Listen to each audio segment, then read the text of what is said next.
किया था कि सूर्य जो ग्रह है उसका मित्र है चंद्रमा, मंगल, बृहस्पति, शत्रु है शुक्र और शनि, सम है बुध सूर्य के।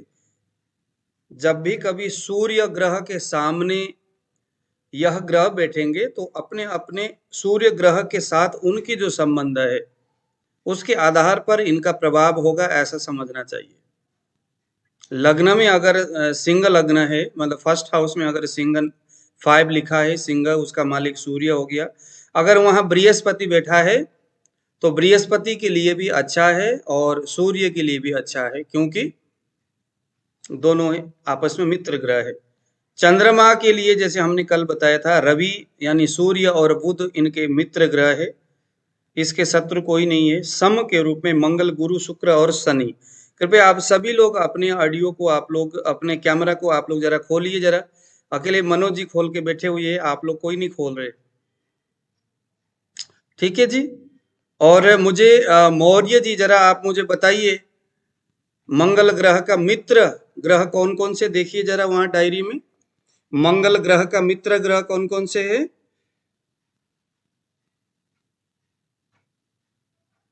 सूर्य, चंद्रमा, बृहस्पति।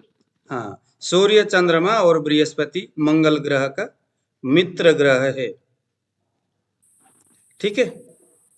तो जब भी कभी चंद्रमा और मंगल के संदर्भ में कुछ बात आएगा, चंद्रमा के घर में मंगल बसे या मंगल के घर में चंद्रमा बसे, तो एक दृष्टि है कि वो मित्र ग्रह है, आपस में मिल के रहने वाले हैं। जो भी फल है देने वाले, वो एक दूसरे को बाधक नहीं करेंगे, यानी दूसरे को डिस्टर्ब नहीं करेंगे। मंगल जो भी अच्छा गुण देने वाला होगा उस व्यक्ति को योग कारक की अवस्था में, तो मंगल अगर वहां चंद्रमा बैठा है या बृहस्पति बैठा है या सूर्य बैठा है, तो मित्र ग्रह होने के वजह से मंगल ग्रह का जो शुभ फल देने की जो शक्ति है वो उसको बढ़ाएंगे। सूर्य बोलेगा आओ मित्र अपन मिल के इस व्यक्ति को, कुछ समझ में आया आपको? तो मित्र मित्र मिल करके, अगर वहीं पर मंगल के घर में शुक्र और शनि बैठेंगे या इन ग्रहों की दृष्टि होगी, हम बाद में समझेंगे दृष्टि के संदर्भ में, तो फिर हम क्या समझेंगे कि मंगल ग्रह का जो बेनिफिट देने की जो स्थिति है, जो परसेंटेज है, उसमें थोड़ा सा ये कम करेगा। ठीक है। समृद्धि जी, आप कल क्लास में आए थे? समृद्धि जी गुरुजी। बताइए जरा। अभी वो नहीं है। बुध ग्रह का शत्रु कौन कौन से है बुध के? बुध के शत्रु नहीं, मंगल, बृहस्पति और शनि ये बुध के शत्रु ग्रह है। सूर्य और शुक्र मित्र है, चंद्रमा इसके शत्रु है, मंगल, बुध और बृहस्पति सम है। बुध का शत्रु है चंद्रमा, बृहस्पति का शत्रु है बुध और शुक्र, सूर्य, चंद्र और मंगल बृहस्पति के मित्र है। सूर्य और चंद्रमा शुक्र के शत्रु है, बुध और शनि शुक्र के मित्र है। बुध शुक्र ये शनि का मित्र है, सूर्य, चंद्र, मंगल शनि का शत्रु है। आप लोगों ने कल नोट किया होगा। इसका संदर्भ बस वही है कि आपस में मित्र जो ग्रह होते हैं आपस में मिल करके। अब आज जरा थोड़ा सा आगे हम बढ़ेंगे। अब हम बात करेंगे जरा तात्कालिक ग्रह मैत्री बोधक चक्र के संदर्भ। तात्कालिक ग्रह कुंडली में, अभी तो हमने बात किया प्राकृतिक मित्र और शत्रु। मंगल का बुध हमेशा शत्रु है किसी भी परिस्थिति में। बुध का चंद्रमा किसी भी परिस्थिति में, कहते हैं ना जन्मजात शत्रु, अजात शत्रु प्रतिरत यच्छदायम, अजात शत्रु है ये, हमेशा शत्रु बनेंगे। लेकिन अभी हम कुछ, अब जरा लिखिए आप, इसे हम बोलेंगे तात्कालिक मैत्री विचार। तो लिखिए जरा, इसके कुछ सूत्र है, सूत्र जरा आप लिखिए। लिखिए, जो ग्रह जिस स्थान में रहता है, लिखिए जो ग्रह जिस स्थान में रहता है, जो ग्रह जिस स्थान में रहता है, जो ग्रह जिस स्थान में रहता है वह उससे, वह ग्रह उससे दूसरे तीसरे, चौथे, 10वें, 11वें, 12वें भाव के ग्रहों के साथ तात्कालिक मित्रता रखता है। 2, 3, 4, 10, 11 और 12वें भाव में बैठे हुए ग्रह के साथ तात्कालिक मित्रता रखता है। फिर से बता रहा हूं, जो ग्रह जिस भाव में बैठा है, अब हम थोड़ा सा ना, थोड़ी सी हम कुछ गहराई में जाकर के अब हम थोड़ा सा इसको समझने का प्रयास करेंगे। ओके, जो ग्रह, अभी आप इसको लिख लीजिएगा जैसा मैंने बताया, फिर बाद में हम आपको समझाएंगे कि मैंने आपको क्या बताया। लिखिए, जो ग्रह जिस किसी भी भाव में बैठा है, उस भाव से दूसरे, तीसरे, चौथे, 10वें, 11वें, 12वें इन भाव में बैठे हुए ग्रहों के साथ मित्रता रखता है। फिर से देख लेना, सेकंड हाउस में, थर्ड हाउस में, फोर्थ हाउस में, 10th हाउस में, 11th हाउस में, 12th हाउस में अपने भाव से, मान लो बृहस्पति यहां बैठा है, ध्यान से देखना। ओके, बृहस्पति ये यहां बैठा हुआ है, फर्स्ट हाउस में बृहस्पति बैठ गया। बृहस्पति फर्स्ट हाउस में बैठ गया, ठीक है। अब ऊपर आप देखिए जरा, बृहस्पति के सूर्य, चंद्र और मंगल मित्र ग्रह है। सबसे पहले इस सूत्र के ऊपर हम जरा बात करेंगे। यहां क्या लिखा है सूत्र में? जो ग्रह जिस भाव में बैठा हुआ है, उस भाव से गिनने पर दूसरे, तीसरे, चौथे, 10वें, 11वें और 12वें भाव में बैठे हुए ग्रहों के साथ तात्कालिक मित्रता रखता है। इसका मतलब क्या हुआ, समझ में आया आप लोगों को? मान लो यहां पर सूर्य बैठा है, ध्यान से देखना। ओके, ये एक बहुत स्ट्रॉन्ग सिद्धांत है ये ज्योतिष का। तो बृहस्पति से कितने भाव में, कितने आगे जाके बैठा है, जरा चेतन जी बताइए। बृहस्पति यहां पर है, तो 1, 2, 3, 4, 5, ठीक है। 1, 2, 3, 4, 5 बृहस्पति से पंचम भाव में सूर्य बैठा है। तो यह तो हो गया तात्कालिक मैत्री। अब आप जरा लिखिए, एक कोई भी ग्रह अपने भाव से पहला, पांचवां, छठा, सातवां, आठवां और 9वां, इन घर में बैठा हुआ ग्रह तात्कालिक शत्रु होंगे।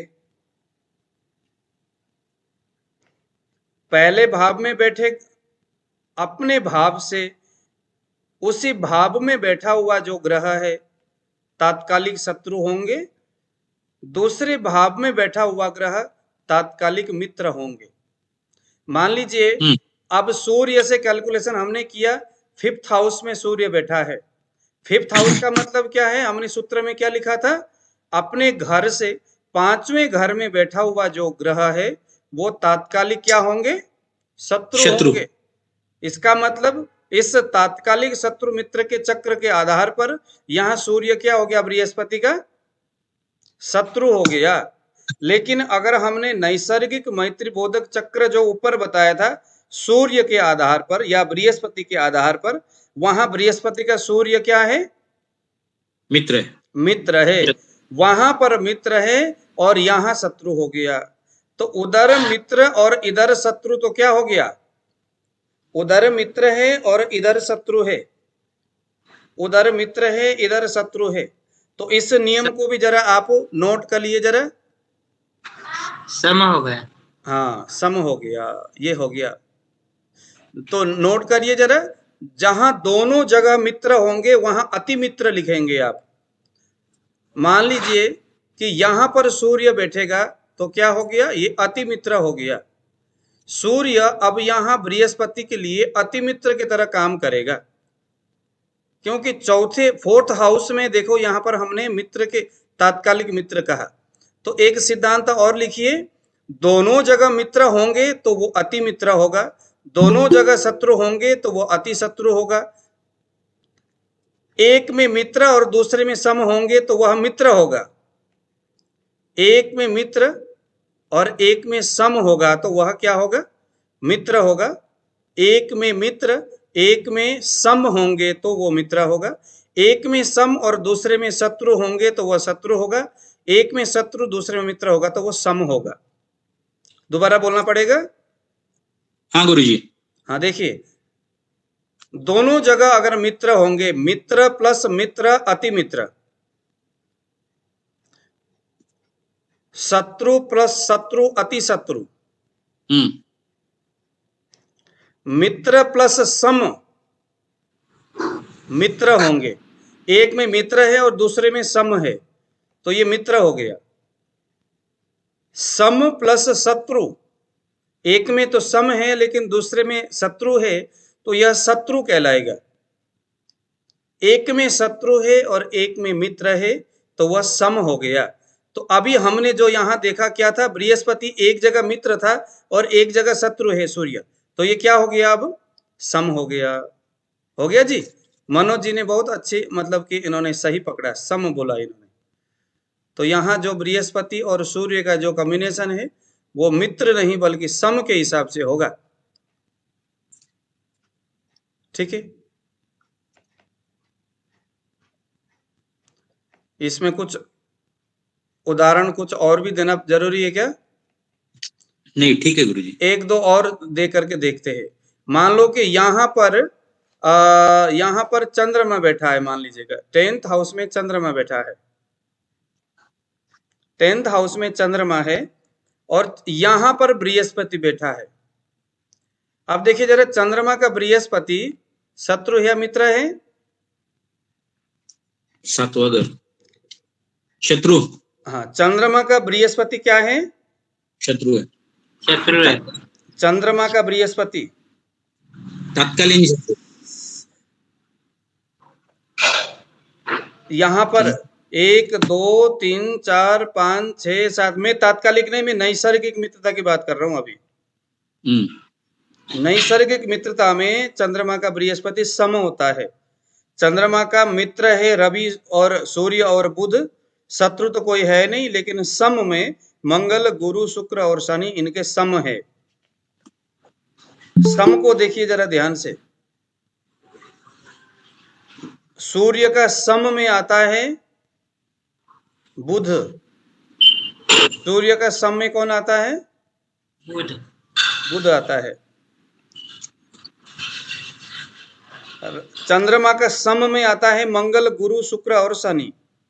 मंगल का सम में आता है शुक्र और शनि। बुध का सम में आता है मंगल गुरु शनि। बृहस्पति का सम में आता है शनि। शुक्र का सम में आता है मंगल गुरु। शनि का सम में आता है गुरु। ठीक है, अब मान लीजिए, अब मुझे देखो बार बार ना बीच में विद्यार्थी आते, अब मैंने जोड़ना नहीं चाहे कोई भी आया ना।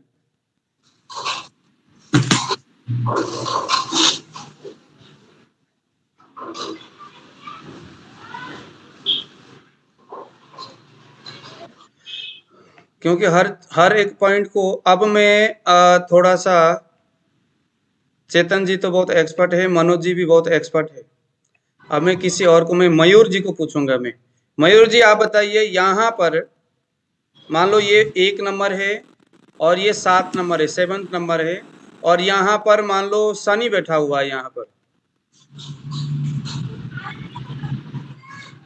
शनि बैठा है, तो बताइए शनि अपने मित्र के घर में बैठा है या शत्रु के घर में बैठा है?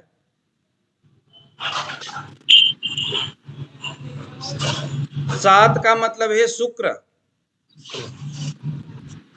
किसके घर में बैठा है? शनि शुक्र के घर में बैठा है। अब देखिए जरा, शनि के कॉलम के नीचे शुक्र कौन कौन है, मित्र है शत्रु है, कौन है? मित्र है। मित्र है, यानी कि शनि जो है वो मित्र के घर में बैठा है। ठीक है। हाँ। अब मान लो कि यहां पर चंद्रमा है, इस जगह में शनि का चंद्रमा मित्र है या शत्रु है? शनि का चंद्रमा शत्रु है सर। हाँ, शनि का चंद्रमा जो है वो शत्रु है। अब हम यहाँ पर जरा तात्कालिक विचार करेंगे, तात्कालिक मित्रता, ये तो है नैसर्गिक मित्रता हो गया, ये शत्रु हो गया। ये शनि का चंद्रमा शत्रु है, ये हमें कब देखना है? मान लीजिए कि शनि के दशा है और चंद्रमा का अंतर्दशा आ गया। अब हमें यहाँ फल देखना है तो सबसे पहले हम क्या देखना है कि वो जो शनि है, चंद्रमा उसका शत्रु या मित्र है। तो यहाँ पर हमें नैसर्गिक के आधार पर शनि का चंद्रमा क्या आ गया? शत्रु आ गया। शुक्र। अब यहाँ पर दूसरा तात्कालिक के हिसाब से कितने नंबर में बैठा है? 1 2 3 4 5 6 7 8 9। अब देखिए जरा, 9 का मतलब क्या है? शत्रु। हाँ, 9 का मतलब भी शत्रु है। शत्रु और शत्रु क्या हो गया? शत्रु। आदि शत्रु हो गया, हम्म, बहुत खतरनाक शत्रु हो गया। निकल गया जी एक सूत्र। शत्रु है उधर भी, इधर भी शत्रु है, तो शत्रु और शत्रु क्या था? अति शत्रु है ना जी? हाँ। दोनों जगह में अगर शत्रु होंगे तो अति शत्रु होंगे।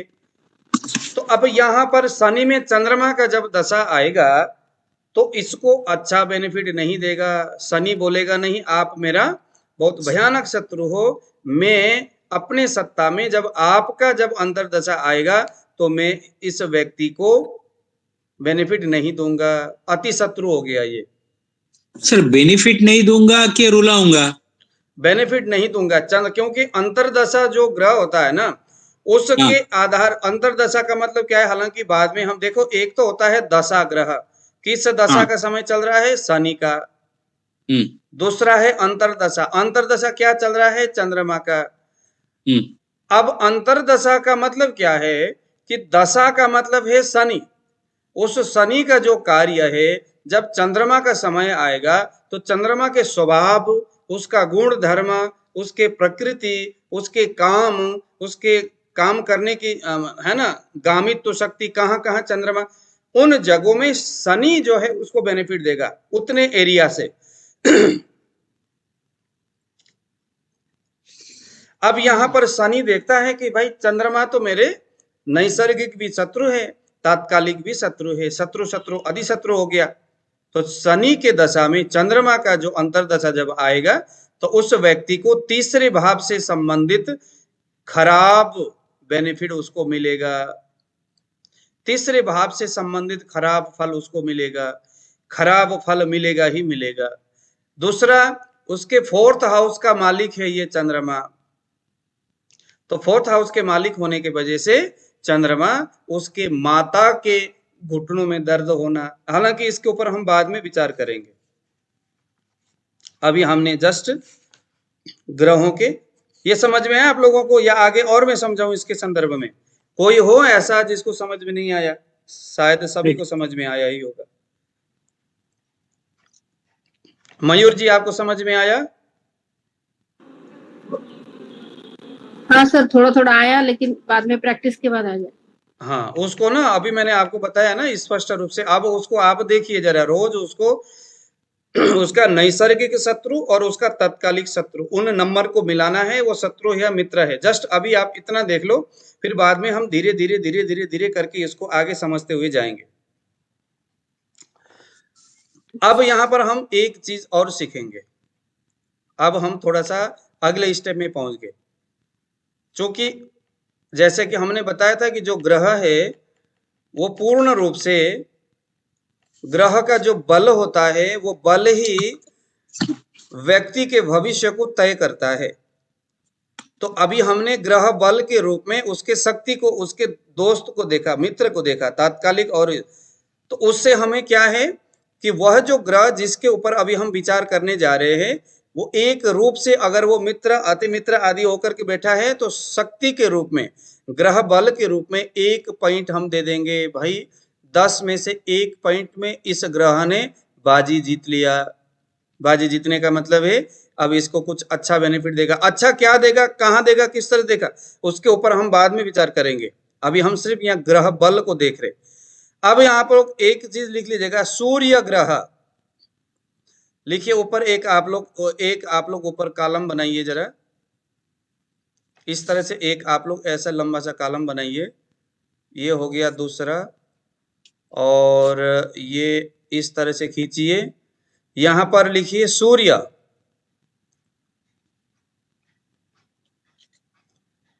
ये बहुत महत्वपूर्ण टॉपिक है। ओके, ये ग्रहों का उच्च नीच बल के बारे में हम अभी बात कर रहे। यहां लिखिए चंद्रमा। तो इसी क्रम से आप सूर्य, चंद्र, मंगल, बुध, बृहस्पति, शुक्र, शनि, बस यहां तक आप लिखते जाइए। मंगल हो गया, ये हो गया बुध,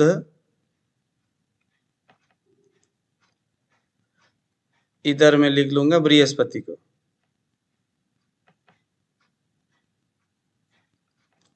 ये हो गया शुक्र। आप लोग एक इस तरह का एक डायग्राम बनाइए जरा, एक कॉलम बनाइए। ये हो गया शनि।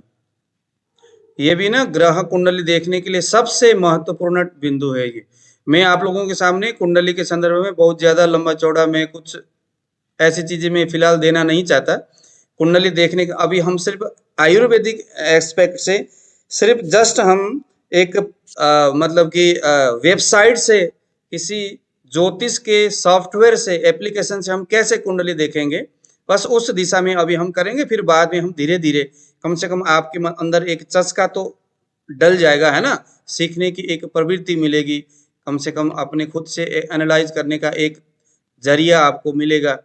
तो यहां पर लिखिए जरा उच्च, उच्च, और यहां लिखिए अंश, अंश, उच्च और अंश। हाँ, नीचे लिखना है आपने अंश, ऊपर लिखना है उच्च, नीचे लिखना है अंश, और उसके बाद ऐसा एक लाइन खींचिए, और नीचे लिखना है आपने नीच, यहां लिखना है आपने नीच, और उसके नीचे लिखना है आपने अंश। बहुत सारे जो ज्योतिषी है वो इसी पॉइंट को इग्नोर करते हैं। पढ़े लिखे जो ज्योतिषी है वो तो इसको देख लेते हैं, लेकिन ये हमारे कुंडली देखने की जो तरीका है ना, देखने के लिए इस पॉइंट को हमेशा याद रखना है ग्रह के बारे में। अब यहां आप लिखिए मेष राशि, मेष राशि, सूर्य मेष राशि में उच्च का होता है, और सूर्य तुला राशि में नीच का होता है। तुला राशि, ये हम अभी यहां राशि लिख रहे हैं। ओके, उच्च होने का मतलब है कोई ग्रह अगर उच्च होता है तो एकदम उसको बलवान माना जाता है। नीच होने का मतलब उस ग्रह का की जो शक्ति है, वो जो पावर है, वो एकदम कमजोर हो जाता है। मान लीजिए ये 1 है और ये 7th है, यहां पर अगर सूर्य होगा तो क्या होगा, ये एकदम नीच का हो गया, क्योंकि हमने क्या देखा, 7 यानी तुला, तुला राशि में बैठा हुआ जो सूर्य है क्या होगा, हम क्या कहेंगे, नीच का है भैया। अब सूर्य का मालिक कहाँ है, 1 2 3 4 5, 5वें नंबर में, 5वां जो नंबर है सिंह, सिंह 5th हाउस में बैठा है, नीच होकर के तुला राशि में आके बैठ गया। तुला राशि में बैठ गया यानी नीच हो गया।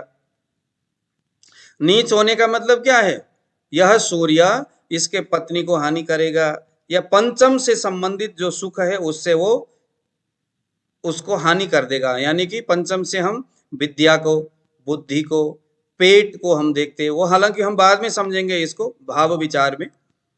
तो सूर्य का नीच होने का मतलब ये हो गया। तुला राशि में सूर्य, अगर यहां सूर्य होगा 1 में, मयूर जी ध्यान से देखिएगा, हालांकि बाद में वीडियो भी 1-2 बार रिपीट करके देख लेना यूट्यूब में। अगर ये 1 नंबर में जाके सूर्य बैठता है जहां 1 लिखा हुआ है, इसका मतलब है सूर्य उच्च का हो गया इस तालिका से देख के। अब यहां नीचे हमने अंश लिखा है, तो यहां आप लिखिए 10, यहां आप लिखिए 10 अंश, यहां आपने लिखना है 10 अंश। इसका मतलब क्या है? सूर्य 10 अंश तक मेष राशि में उच्च का होता है। 10 अंश के बाद अगर वो आगे बढ़ता है तो सूर्य का जो, अब आपके पास अगर पंचांग हो तो देखिए जरा पंचांग, आप लोगों के पास है पंचांग? है गुरुजी। पंचांग में आप कोई भी पंचांग देखिए जरा, वहां पर एक कुंडली जैसा बनाया हुआ है। मयूर जी के पास हो पंचांग, उस पंचांग को देखिए। समृद्धि जी के पास हो, साने इंडिया के पास पंचांग अगर है तो पंचांग देखिए। वहां पर अभी जो सूर्य का जो डिग्री है यानी अंश है, सूर्य किस राशि में है और कितने अंश में सूर्य है, जरा देखिए आप, किस राशि में है और कितने अंश में है।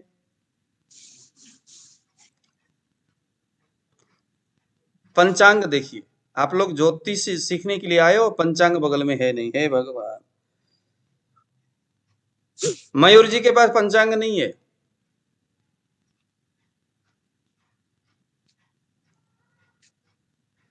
हाँ जी, पंचांग किसके पास नहीं है बताइए जरा। साने इंडिया जी क्या कर रहे हो यार, आप इंडिया के शान हो और आपके पास पंचांग नहीं है। मंगा रहा हूँ गुरुजी, दूसरे रूम में रखा हुआ है। अच्छा, तो पंचांग में जब आप देखोगे तो वहां पर सूर्य, चंद्र, मंगल, बुध, बृहस्पति, शुक्र, शनि, राहु, केतु ऐसे कॉलम में लिखा रहेगा और उसके बगल में ना कुछ नंबर लिखे हुए होंगे। जैसे ये हो गया आपका 9 लिखा हुआ रहेगा, अथवा यहाँ पर कुछ भी लिखा हुआ रहेगा, और यहाँ पर 20 हो या 21 हो, कुछ भी इस तरह का नंबर लिखा हुआ रहता है ना। तो यहाँ पर मान लो कि 57 हो गया या कुछ भी इस तरह की कुछ लिखा हुआ रहता है। तो इसका मतलब क्या होता है? सूर्य का धनु राशि के 21 अंश 57 कला, और यहाँ पर अगर 0 होगा तो 0 विकला,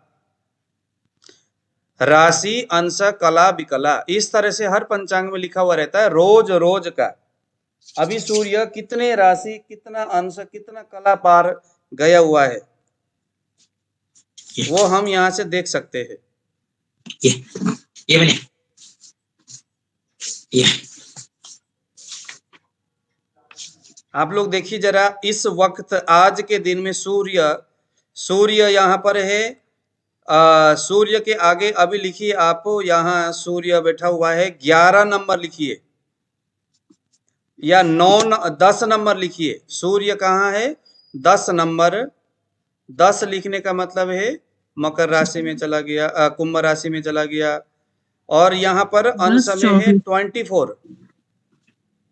इस वक्त मैं यहाँ पर किसी सॉफ्टवेयर के माध्यम से देख रहा हूँ। 10 अंश 24 कला 13 विकला। हाँ हाँ, समृद्धि जी बहुत अच्छा। 49 और 22 इस वक्त। वो पंचांग में जो लिखा होता है वो थोड़ा सा सूर्योदय के हिसाब से लिखा होता है।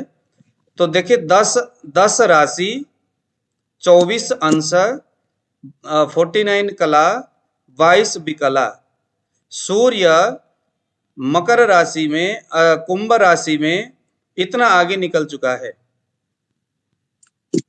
ये गुरुजी समझा नहीं, जरा और एक बार बताइए। किसको?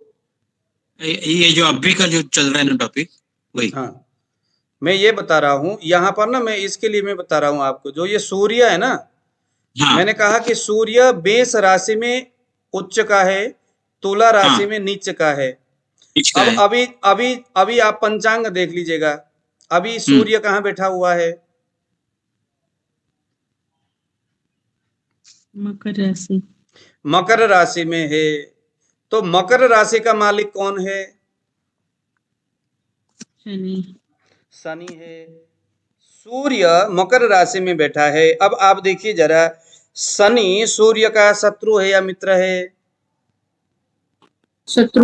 शत्रु है, यानी कि इस वक्त गोचर में सूर्य जो है अपने शत्रु के राशि में बैठा हुआ है। अब आप देखिए जरा, सूर्य नक्षत्र कौन से नक्षत्र में बैठा हुआ है? समृद्धि जी देख करके बताइए, कौन से नक्षत्र में सूर्य इस वक्त बैठा हुआ है? अगर आप लोग नक्षत्र देख सकते हो तो देखिए जरा उसको। इस वक्त सूर्य जो है पूर्वा भाद्रपद नक्षत्र के दूसरे चरण में बैठा हुआ है। पूर्वा भाद्रपद नक्षत्र के दूसरे चरण में बैठा है। अब आप देखिए जरा, पूर्वा भाद्रपद नक्षत्र का मालिक कौन है?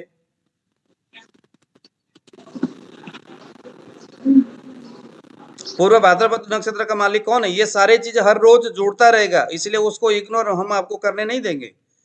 पीछे देखिए जरा, नक्षत्र के हमने वो बताया हुआ है, नक्षत्र का मालिक हमने बताया है। पूर्व भाद्रपद नक्षत्र का मालिक कौन है? मयूरा जी आप बताइए, अमित सिंह जी बताइए, कुलदीप जी बताइए, समृद्धि जी बताइए। पूर्व भाद्रपद नक्षत्र,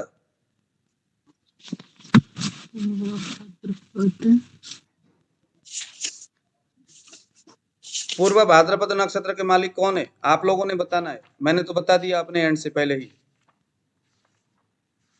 बृहस्पति। हाँ जी, बृहस्पति।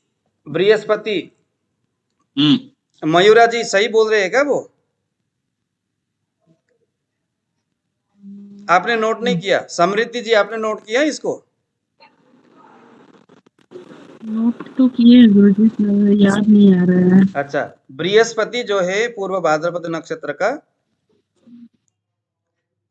नक्षत्र का मालिक है। अब आप देखिए जरा, सूर्य इस वक्त शनि के घर में बैठा है, यानी अपने शत्रु के घर में बैठा हुआ है, और अपने मित्र के नक्षत्र में बैठा हुआ है।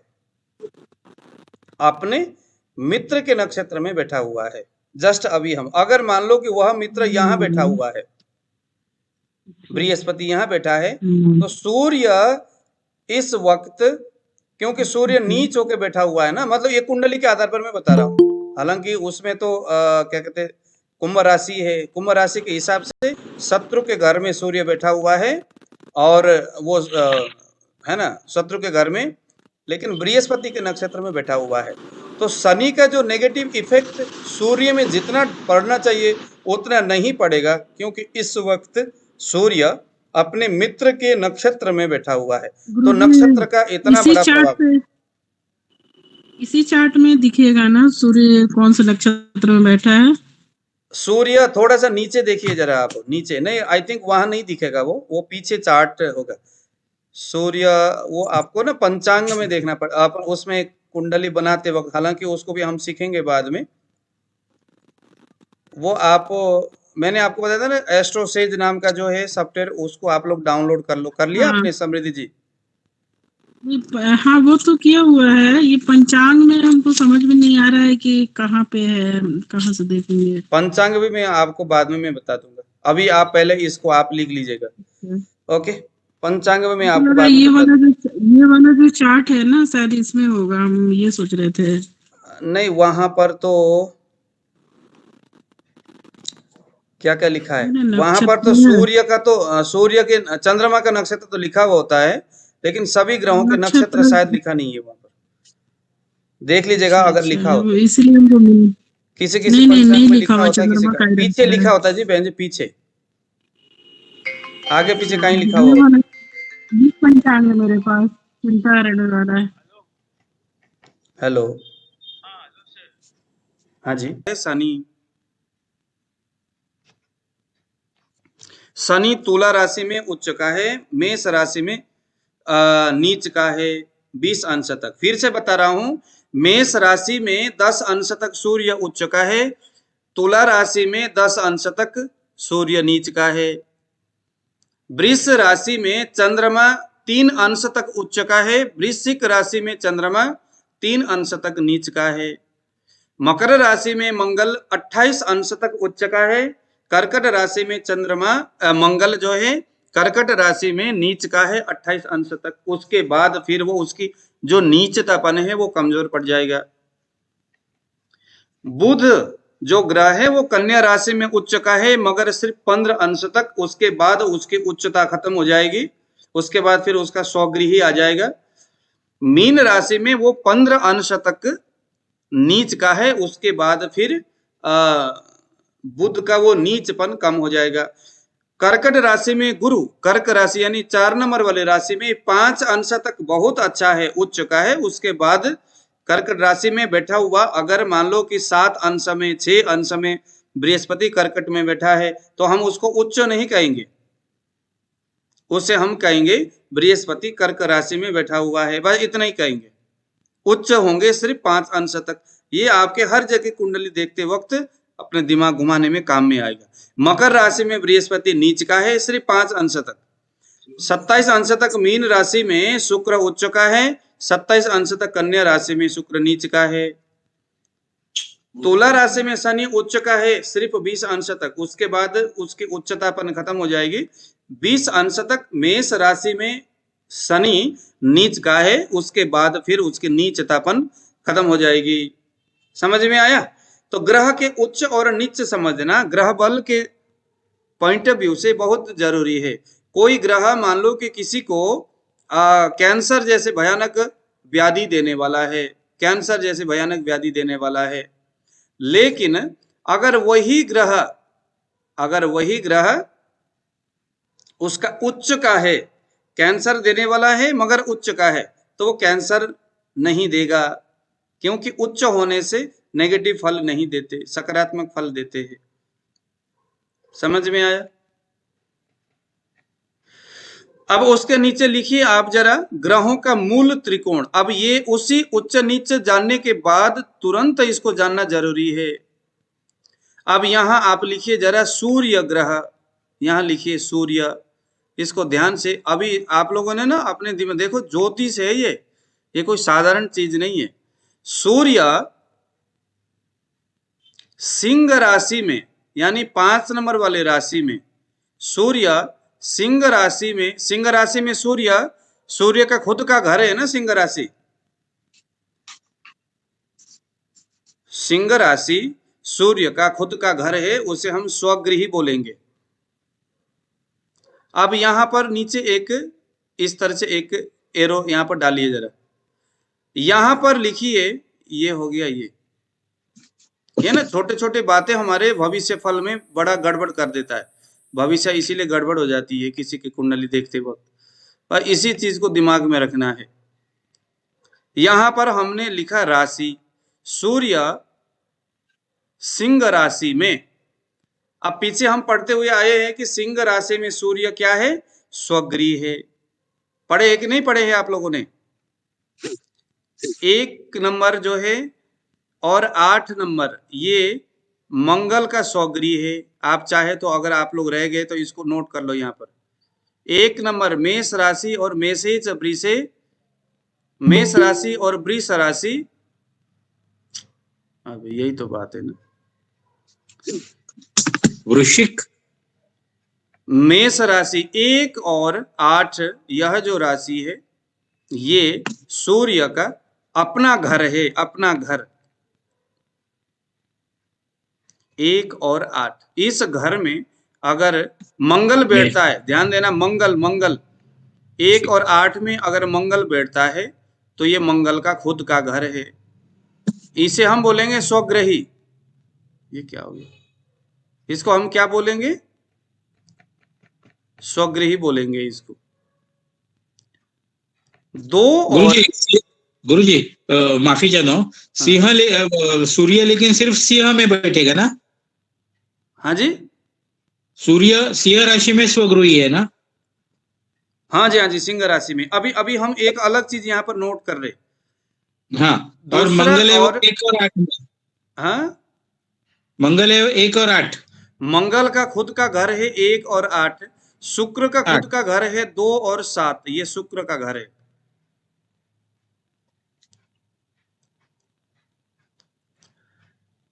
तीन और 6 यानी मिथुन और कन्या राशि, ये बुध का खुद का घर है, स्वगृही बोलते हैं इसको हम।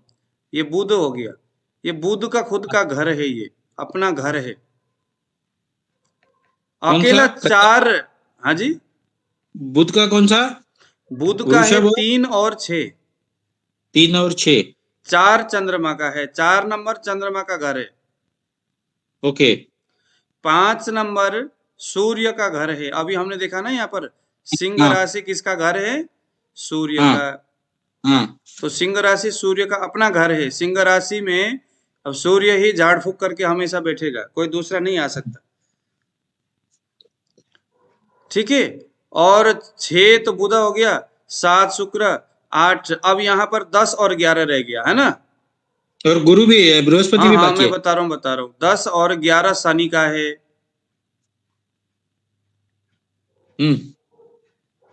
ये शनि है। अब यहाँ पर क्या क्या बच गया?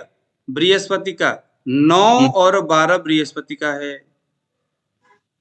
देखिए बरोबर मीन 9 और 12, धनु और मीन। हाँ जी, धनु और मीन जो है वो बृहस्पति का है। ठीक है। अब इसके आधार पर अब देखिए जरा, अब यहाँ पर हम एक चीज लिखेंगे, उसे नीच और उच्च के आधार पर इसको यहाँ अब आपको समझने में आसान हो जाएगा। इस तरह से आप एक कॉलम बनाइए, बढ़िया तरीका से लिखिए, और यहां पर आप लिखिए जरा राशि, ऊपर यहां पर लिखिए जरा आप ग्रह, यहां पर आप ग्रह लिखिए। अब यहां पर सूर्य, यहां चंद्रमा, यहां मंगल, यहां बुध, यहां बृहस्पति, यहां शुक्र, यहां शनि, शनि तक आप क्रमशः लिखिए ग्रह के इधर। अब यहाँ हाँ। राशि है, तो राशि में आपने क्या लिखना है? सूर्य के नीचे सिंह राशि लिखिए। लिखा। सूर्य के नीचे सिंह राशि, चंद्रमा के नीचे वृष राशि, जैसे ऊपर उधर हमने बताए थे। मंगल के नीचे मेष, बुध के नीचे कन्या, गुरु के नीचे धनु, शुक्र के नीचे तुला, शनि के नीचे कुंभ। ध्यान से सुनना हो कि मैं क्या बताना चाहता हूं आपको।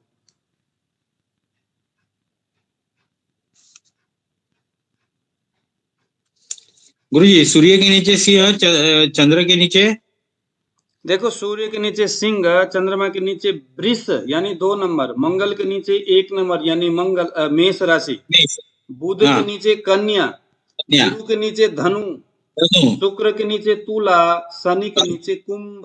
कुंभ। हाँ हो गया, लिख लिया आपने। हाँ अब ये क्या चीज है? इसे हम बोलेंगे मूल त्रिकोण। मूल त्रिकोण जो होता है ना, स्वगृह से भी, अपने घर से भी मजबूत होता है। ये एक अच्छा। तरह का खुद का घर है। ये क्या है? एक तरह का खुद का ही घर है, लेकिन निजी घर है। निजी घर का मतलब, पहले एक दिन मैंने आपको बताया था ना कि मेरा एक घर पंजाब में है और एक घर मेरा ऑस्ट्रेलिया में है, लेकिन हमेशा मैं कहाँ रहूंगा? पंजाब में रहूंगा। तो मेरा घर जो स्थायी जो घर है वो मेरा पंजाब है। अब पंजाब में मुझे रहना पसंद है। सूर्य को हमेशा सिंह राशि में ही रहना पसंद है। चंद्रमा को हमेशा वृष राशि में रहना, हालांकि कर्क राशि इसका खुद का घर है, लेकिन बैठने की जब बात आती है, जहां चंद्रमा के बैठने से बहुत ज्यादा चंद्रमा मजबूत होता है, बलवान होता है, वह है वृष राशि। मंगल का 2 राशि है, मेष और वृश्चिक। मेष वृश्चिक और भौम। मेष और वृश्चिक मंगल का अपना घर है, लेकिन मंगल जो है मेष राशि में जब भी कभी आता है तो वो एक विशेष बेनिफिट व्यक्ति को देता है, उतना वृश्चिक राशि में बैठने से नहीं देता। ऐसे ही बुध का भी 2 घर है, एक है धनु, एक है मिथुन और एक है धनु। लेकिन बुध बोलता है कि भाई मुझे मिथुन के घर में बैठने से, मेरा 2 घर है, मिथुन वाले घर में बैठने से मुझे उतना मजा नहीं आता जितना कि मुझे कन्या राशि में बैठने से आता है। तो कन्या राशि में अगर किसी की बुध है तो हमें बुध के ऊपर विशेष ध्यान देना होगा, क्योंकि वह वहां पर अपने विशेष घर में बैठा है। गुरु का 2 घर है, एक का नाम है धनु और एक का नाम है मीन। लेकिन गुरु का धनु राशि जो है वो अपना स्वगृही है, अपना घर है, अपना, हालांकि दोनों ही स्वगृही है, धनु और मीन, लेकिन धनु राशि बृहस्पति का एक खास घर है। उसमें जब कभी बृहस्पति आता है धनु राशि में, तो बृहस्पति खास इंतजाम करता है उस व्यक्ति को सुख पहुंचाने के लिए। ऐसे ही शुक्र का तुला और वृष 2 और 7 नंबर वाला जो घर है वो विशेष अपना घर है, लेकिन जब भी कभी शुक्र तुला राशि में बैठता है तो उस व्यक्ति को विशेष अपना जो गुण है वो वृष राशि से ज्यादा बना के देता है। ऐसा ही शनि कुंभ राशि में बैठता है तो मकर से कुछ ज्यादा बेनिफिट देता है। तो सूर्य का सिंह, चंद्रमा का वृष, मंगल का मेष, बुध का कन्या, गुरु का धनु, शुक्र का तुला और शनि का कुंभ, इसे हम बोलेंगे मूल त्रिकोण। क्या बोलेंगे? मूल त्रिकोण। अब कल परसों मैं पूछूंगा भैया शुक्र का मूल त्रिकोण कौन सा राशि है, तो आपने क्या बोलना है? तुला राशि है। मैं अगर आपको पूछूं मेरी आवाज नहीं आ रहा है। हाँ जी, अगर मैं पूछूं कि भैया सूर्य का मूल त्रिकोण कौन सा है, तो है सिंह। चंद्रमा का मूल त्रिकोण वृष है। मूल त्रिकोण राशि है ये। मूल त्रिकोण में जब भी कभी ग्रह पहुंचता है, चाहे गोचरवश हो चाहे कैसे भी हो, तो वह ग्रह विशेष रूप से बलशाली होता है, व्यक्ति को अच्छा फायदा देता है, धन संपत्ति को, अपना कारक सुख को देता है। अगर मंगल है तो उस व्यक्ति को मंगल क्या देगा? बहुत सारा उसको बेनिफिट देगा, बहुत सारा उसको मंगल जो है घर देगा, मंगल जमीन जायदाद देगा, मंगल घर शरीर में साहस देगा, पुरुषार्थ देगा। जो मंगल का स्वभाव कल परसों आपने पढ़े थे, पढ़ के सुनाइए जरा, मंगल का क्या क्या स्वभाव है? शरीर और मानसिक ताकत मंगल का स्वभाव है। अगर मंगल मेष राशि में बैठता है तो क्या होगा? मंगल में विशेष यह गुण उस व्यक्ति में मंगल आधान करेगा यानी डालेगा। लेकिन मूल त्रिकोण भी सूर्य अगर सिंह राशि में बैठता है तो पूरा सिंह राशि सूर्य का अपना मूल त्रिकोण नहीं है। जैसे सूर्य मेष राशि में सिर्फ 10 अंश तक ही विशेष उच्च का है, ऐसे ही सूर्य सिंह राशि में मूल त्रिकोण है, लेकिन ये 0 अंश से 20 अंश तक ही है बस। इसे आप लिखिए, सूर्य के नीचे मूल त्रिकोण है 0 से 20 अंश तक ही सूर्य सिंह राशि में मूल त्रिकोण है। बाकी 20 अंश से ऊपर ये सूर्य का स्वग्रही है। स्वग्रही अभी हमने पढ़ा था ना, यहाँ पर सिंह राशि का स्वग्रही सूर्य है, सूर्य का स्वगृही अपना घर है। तो सूर्य का जस्ट अपना घर सिंह राशि है, लेकिन वही सूर्य अगर सिंह राशि में 0 से लेकर 20 अंश तक के बीच में होकर बैठा है तो हम कहेंगे ये खास जगह में अपना जगह बना के बैठा है, अपने मूल त्रिकोण में बैठा हुआ है। देख लेंगे पीछे कहाँ है। ठीक है जी। ऐसे ही वृष के संदर्भ में चंद्रमा वृष राशि में 3 अंश 30 कला चंद्रमा वृष में मूल त्रिकोण है, बाकी उच्च का है। वृष राशि में चंद्रमा उच्च होता है ना।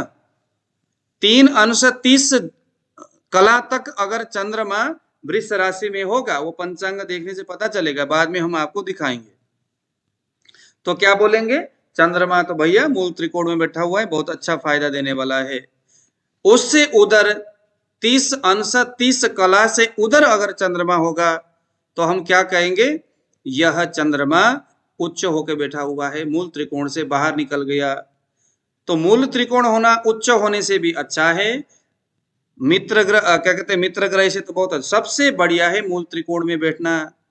देखो उच्च होने से भी बढ़िया है, तो इसका मतलब आप इसकी जो है गामित्व शक्ति, इसकी कारकत्व शक्ति आप समझ पा रहे होंगे। मंगल मेष राशि के 0 अंश 12 कला तक उच्च का है, 0 से लेके 12 तक।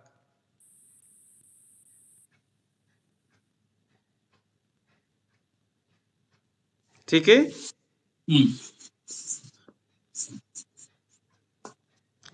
मंगल मेष राशि में 0 से लेकर के 12 तक उच्च का मूल त्रिकोण का होगा।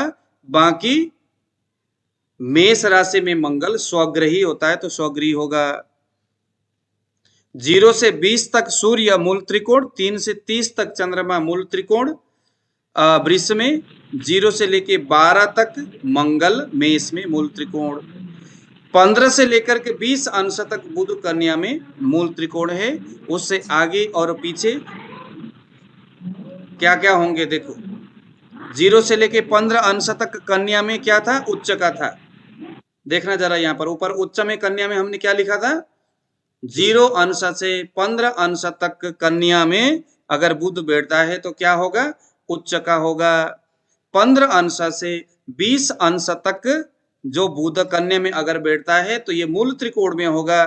20 अंश से 30 अंश तक बुध अगर कन्या राशि में बैठता है तो ये क्या होगा, ये इसका अपना घर होगा, स्वगृही होगा। समझ में आया इसको? अभी मैंने क्या बोला, 0 अंश से 30 अंश का एक राशि का अंश होता है। 0 से लेके 15 अंश तक के बीच में अगर कभी मान लो अगर बुध बैठता है तो हम क्या कहेंगे, ये इसका उच्च का है। 15 अंश से 20 के बीच में अगर ये बुध होगा तो ये उसका मूल त्रिकोण हुआ। ये न तो उच्च हुआ न स्वगृह हुआ, क्या हुआ, मूल त्रिकोण हुआ। 20 से लेके 30 तक ये बुध जो है कन्या में अगर होगा तो ये क्या होगा, ये बुध यहाँ पर अपने स्वगृही होके बैठेगा। ऐसे ही गुरु 0 अंश से 10 अंश तक अगर बैठेगा धनु राशि में, गुरु धनु राशि में अगर बैठेगा 0 से लेकर 10 अंश तक तो वह मूल त्रिकोण होगा। बाकी शेष स्वराशि होगा। 11 से लेकर के 30 अंश तक स्वराशि, 0 से लेकर 10 अंश तक मूल त्रिकोण। 0 से लेकर 5 अंश तक शुक्र तुला राशि में अगर होगा तो वह मूल त्रिकोण होगा, बाकी उसका स्वराशि होगा, अपने घर होगा। 0 से लेकर के 5 अंश तक में अगर शुक्र बैठा हुआ है उस राशि में तो वो विशेष फायदा देने वाला होगा। हम यहाँ पर उस ग्रह के पावर के प्रतिशत के ऊपर अभी हम बात कर रहे हैं, ये ध्यान देना। 0 से लेकर 5 अंश तक शुक्र बैठा हुआ है तुला राशि में तो हम कहेंगे विशेष बेनिफिट देने वाला है। ऐसे ही 0 से लेकर 20 अंश तक अगर शनि कुंभ राशि में बैठा है, कुंभ राशि के 0 से लेकर 20 अंश तक में अगर शनि बैठा हुआ है तो हम कहेंगे शनि या मूल त्रिकोण में है, बाकी 20 से लेकर के 30 अंश तक शेष स्वराशि होगा, ऐसा हम कहेंगे। ठीक है, समझ में आया आप लोगों को? हाँ जी। अब मैं आप लोगों को ना यहाँ पर मैं यहाँ पर एक पंचांग दिखाऊंगा। मैं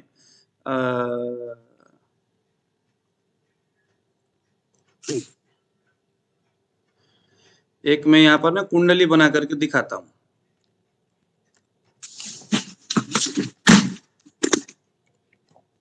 गुरुजी आगे जाने से पहले जरा थोड़ा बताइए, सूर्य सिंह राशि में 0 to 20 बोलेगा तो मूल त्रिकोण, 20 के आगे स्वगृही, इसमें उच्च नहीं है। हाँ जी, हाँ जी, शेष स्वगृही है हाँ, सिंह राशि तो में, बाकी स्वगृही। हाँ जी, इसमें उच्च नहीं है। नहीं, उच्च तो कहाँ होगा, अभी हमने कहाँ बताया था आपको उच्च? सूर्य कहाँ पर उच्च होता है बताना जरा, किस राशि में हमने उच्च किया? हाँ, मेष राशि में। हाँ, मेष राशि में उच्च होता है ना। अच्छा, तो सिंह में तो सूर्य क्या होता है, स्वगृही होता है। हम बोलेंगे अपने घर में बैठा। ये देखिए जगन्नाथ हो रहा, यहाँ पर देखिए जरा, यहाँ पर सूर्य 24 अंश 51 कला 40 विकला 58 प्रति विकला, इस तरह से सूर्य बैठा हुआ है। रुक जाऊं तो गाड़ी नहीं ला रहा हूं। ठीक है, आप लोग देख रहे हैं इसको यहाँ पर?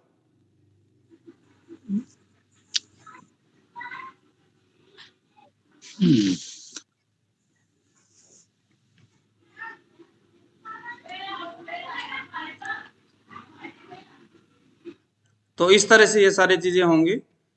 हालांकि इसको अभी आपको समझ में नहीं आएगा, इसीलिए ये चीज अभी दिखाने से कोई फायदा नहीं है। ये धीरे धीरे हम इसके ऊपर बाद में बात करेंगे, है ना। तो अच्छा, लेकिन जरा ये पूरा दीजिए ना गुरुजी। हाँ जी, चंद्र अभी सूर्य हो गया, मेष का उच्ची का है उच्च, लेकिन उसमें अंश वगैरह कुछ है? अंश का? उच्च में चंद्रमा, हाँ?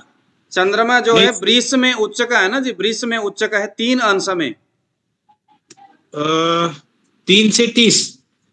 3 अंश तक है बस, 0 से लेके 3 अंश तक उच्च का है, अच्छा,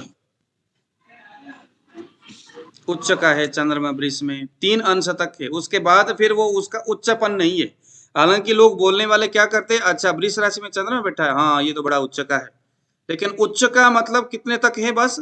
अगर हम डीपली एनालाइज करेंगे, अभी हम ज्योतिष को है ना डीपली समझ रहे हैं अभी, मतलब कि ऊपर ऊपर से मोटा मोटी नहीं सीख रहे, अभी हम लोग ज्योतिष को एकदम डीपली एनालिसिस, क्योंकि तभी हम किसी भी व्यक्ति के भविष्य को पढ़ पाएंगे। चंद्रमा किसी व्यक्ति की कुंडली में बैठा है वृष राशि में, तो पहले क्या देखना है कि वो उच्च का है या नहीं है। उच्च का होने के लिए क्या होना चाहिए कि वो 3 अंश के पहले पहले होना चाहिए, 0 से लेके 3 अंश तक। 3 अंश से अगर ऊपर होगा तो वो उच्च के कैटेगरी में नहीं रहेगा। अच्छा, वृष में होने के बावजूद भी उच्च में नहीं, हालांकि अच्छा फल जरूर देगा वृष राशि में, लेकिन वो उच्च वाला फल नहीं देगा। ठीक है, मतलब 0 to 3 उच्च में है। हाँ उच्च में। और और 3 से ऐसे ही चंद्रमा अगर वृश्चिक राशि में होगा, 8वें नंबर में होगा, तो हम कहेंगे कि चंद्रमा जो है नीच हो गया। लेकिन वो नीच जो चंद्रमा है वो 3 अंश तक है तो वो नीच का है, अदरवाइज नहीं है। तो नीच का जो नेगेटिव जो फल है, अगर वो मान लो 4 अंश में है तो हम क्या कहेंगे, नहीं ये उतना नेगेटिव फल नहीं देने वाला है। ओके, ये डीपली एनालिसिस है, मतलब कि ये सारी चीजें हैं। अदरवाइज तो हम यही समझते आ रहे कि भाई वृश्चिक में मंगल चंद्रमा में कैसा आ गया। रहेगा? हाँ जी, मंगल में 1 और 8 स्वगृही, और 0 to 12 डिग्री बोलेगा तो मूल त्रिकोण। हाँ जी, और मूल मंगल, त्रिकोण। हाँ जी, हाँ, और मंगल उच्च का मकर राशि में 28 अंश तक, 0 से 28 अंश तक, यानी पूरा मंगल तकरीबन भी उच्च का ही रहेगा। मंगल अच्छा। मकर राशि में बैठ जाए तो इसीलिए बहुत अच्छा माना जाता है। अच्छा। कर्कट राशि में अगर बैठता है मंगल तो उसको बहुत बुरा, 28 अंश बहुत होता है। 30 अंश का तो एक राशि होता है, तो कर्कट राशि में 28 अंश तक मंगल आ गया, तो इसका मतलब बुध है का कि आपने वो एकदम बताया, उच्च है। बुध का आपने बताया कि कन्या राशि 15 से 20 डिग्री मूल त्रिकोण और 0 to 15 तक उच्च का। हाँ, गुरु बृहस्पति का बताया देखो धनु राशि। कन्या के संदर्भ में एक चीज ध्यान देना, कन्या संदर्भ में 0 से 15 तक कन्या राशि में बुध उच्च का होता है। उच्च का है बताया, 15 से हाँ। लेकर 20 तक मूल त्रिकोण में होगा, 20 से 30 तक स्वगृही होगा। स्वगृही होगा, बरोबर है, लिखा। हाँ जी, अब बृहस्पति बताइए। बृहस्पति धनु, कर्कट राशि में 5 अंश में, 5 अंश 0 से 5 तक उच्च का होगा, मकर राशि में 5 अंश तक नीच का होगा। कल ये वीडियो देख लेना, मैंने वीडियो रिकॉर्डिंग